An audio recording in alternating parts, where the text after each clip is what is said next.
Welcome to the Pisces Sun, Pisces Ascendant Astrology for 2019. My name's Donna Page, and thank you so much for joining me. Pisces, this can be an incredible year for you.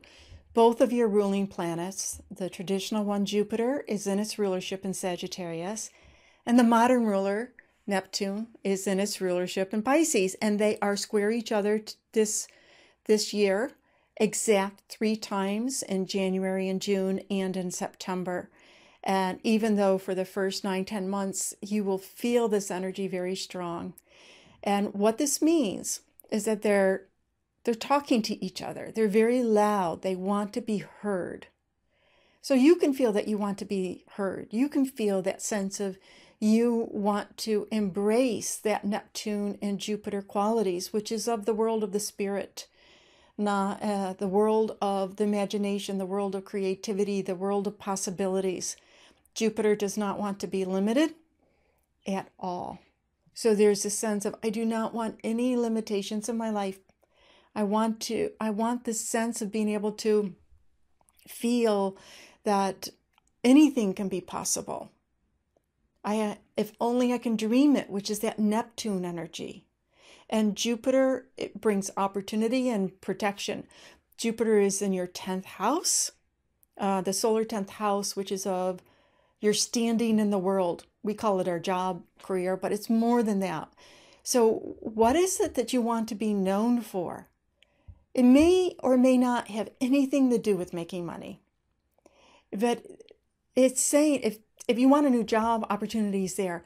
But Jupiter doesn't put it in your lap. It only unlocks the door. And so many times we can feel like, oh, it's always going to be there, that opportunity, that something, this something else. And it's not true. So this year when Jupiter is in Sagittarius, when you see opportunities fall into your realm of your life, walk through that door, make it happen. And Neptune being in your sign, of course, it's there for 14 years, but this is a year that you'll feel it very strong because of the Jupiter square that happens those 3 times. And yes, Neptune can be where we fool ourselves. We live in the dream world. We want to escape. We want to disappear. But the positive side of Neptune is about connecting with, there is another world. There is another plane of existence. And both of these energies have to do with faith. Not religion, but having faith and having belief that for yourself, with life in general, to have faith in life. It's like, I don't know why this happened or why that happened. But to have a belief or have a faith that it's going to be okay, it must have happened for a reason, even if you can't see that higher reason. But there is a reason, and that everything in life that happens is in some way, somehow, even if the road's curvy, taking you to your highest and greatest good. Now, that said, there is a battle going on in the sky, if you want to call it that way, between the Jupiter and Neptune, which is about do not limit yourself. Do not worry about the worldly part of life. Have faith. Have faith in yourself and dream of possibilities. The battles between that and Pluto and Saturn and Capricorn, which say, if you don't have money to pay your rent, you're going to be evicted. So there's this fear element that some people on the planet might, start vibrating with, and negativity, and this is mine, and we got to protect mine, and there's this battle going on, and the eclipses are exacerbating this because the eclipses are in Capricorn. The first one is January 6th. It's with Saturn. And Saturn and Pluto are in Capricorn. And January 6th is a very powerful day because that's the day that Uranus moves direct. It will be direct, and which also is all the planets will be direct for 2 months, 1st January until March 6th.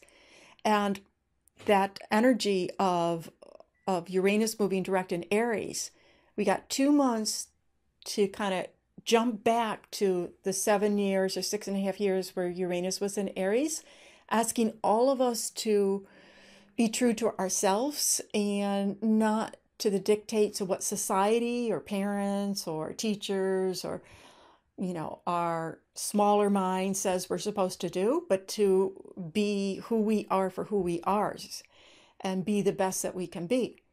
And then it goes into Taurus, and we'll be in Taurus for almost 7 more years. And moving into Taurus can feel a little bit more comfortable for you because it's earth and water, a little bit more comfortable together. And going into Taurus in March 6th, then it moves into your solar third house, which is about writing and creating ideas. But Uranus is always new, something different, something unique. So you can have a unique way or a different way. Your patterns of thinking can be different, and it can be set up this particular year. And also the Mercury's retrogrades this year will be mostly in water signs. The first one in March is in Pisces, in your sign. And remember, Mercury is the messenger of the gods, meaning it goes up to the collective unconscious, where that, all these ideas, everything that is up there. And then it can go to the underworld, which is symbolic of our unconscious, or then maybe rise a little bit to our subconscious, and then brings it up to the earth plane where we can utilize that information. And so in March, being in your sign, it's very important just to be able to take some time for yourself to get back in touch with what you want to create. It is, after all, close to your birthday. So getting in touch with what you want to create for yourself for the year. Although the beginning of the year with this, solar eclipse in January is a terrific start of thinking about what do I want to manifest. Then the second of the 3 retrogrades, it starts in July, and what happens is it starts in Leo, a fire energy, which is in a part of your chart about your daily life and routine and your work, and gets some inspiration, ideas about that, and then brings it back into your 5th house of creativity and fun and joy. Am I having fun? Am I enjoying life? Am I feeling comfortable with what it is that I'm doing? And at that same time, July 2nd is when the second solar eclipse of the year happens in your 5th house of love affairs, of romance, of creativity, of art, of children. So it opens that up again. It's like, do I have that in my life? It's opposite that Capricorn eclipse, which happened in your 11th house of friends and organizations. So do I have this nurturing in Cancer? Do I have the nurturing from romance, from creativity? And is it in balance with what I give and what I get in the groups and the friendships that I have?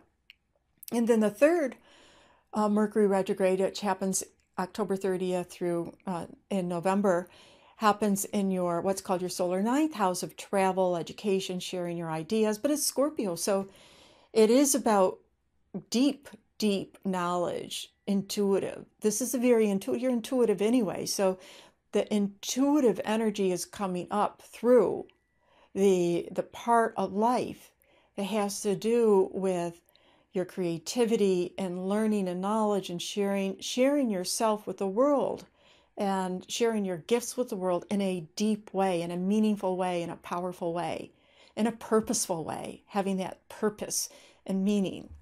Now, Venus, on the solar eclipse on January 6th, she's at what's called the greatest elongation, the farthest distance from the sun she can get, which means she's very bright in the sky, but she's a morning star. And that means you see her before the sun rises. And the morning star Venus, she'll be that way until the middle of the year. Morning star Venus is what we love, what we desire, what we value. But morning star energy is about the willingness to go after it. It's more of a, this is what I want, I'm going to go after it and get it energy. And then in July, she becomes invisible. She's too close to the sun. And in August, August 14th, she conjuncts the sun, and she emerges in September, September 18th. And you see her as an evening star. And so from the middle of September on, being the evening star, that is the effort and energy that you put out for the first 9 months of the year, especially between the eclipses, January 6th and July 2nd, the solar eclipses, that it starts to come back to you. The energy is like you put out in your visualization, in your dream board, your vision board, this is what I want to create. And then you allow it. You receive the energy back. So it comes back your way. We have a black moon. Lilith is a concept of being really strong character and doing what we need to do, and a little bit of a gusto, I don't care what you think type of thing, I'm going to do it my way. She starts the year in Aquarius, and that is the side of your chart that has to do with where we can't always see things, parts of ourselves. It's the dream world, it's the retreat world. So there could be a desire for you just at the very beginning of the year. I just need to, I want to retreat. I need my own retreat time. And you might not understand it, why I do it this way, but it doesn't matter. Maybe you turn off your phone and it's like, what? You turned your phone off. It's not attached to your hip. It doesn't matter. It's like, no, this is the way I have to do it. And then she spends most of the year in your sign in Pisces. And that is an element of doing life your way, even if, and with a little bit of gustos and I don't care what you think, energy, not wanting, not needing, desiring, or even thinking about whether or not someone else accepts you or approves in some way. It's like, no, if you want to say I'm this, that, the other thing, well, that's your issue. This is who I am, and that strength of character within, and really following your own integrity within. She ends up the year in Aries, which is also where Chiron will end up, and in your second house. So it can pay off for you in terms of developing your talents, which can in turn help you have more abundance and financial resources in your life to do what you want to do. Now, Chiron does start the year in Pisces also, but spends most of the year in Aries.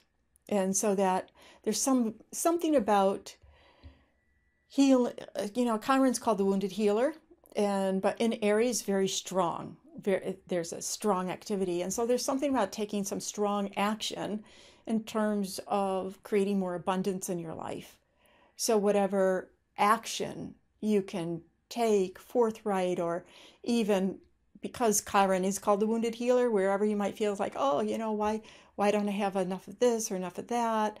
There's this, this is what action, Aries action I can take in order to rectify any situation where you might feel that there's something missing or something lacking.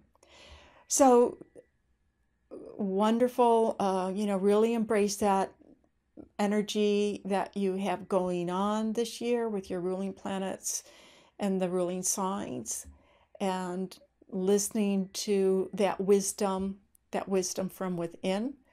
And I wish you a very, very, very happy and wonderful new year. Thanks again for checking in.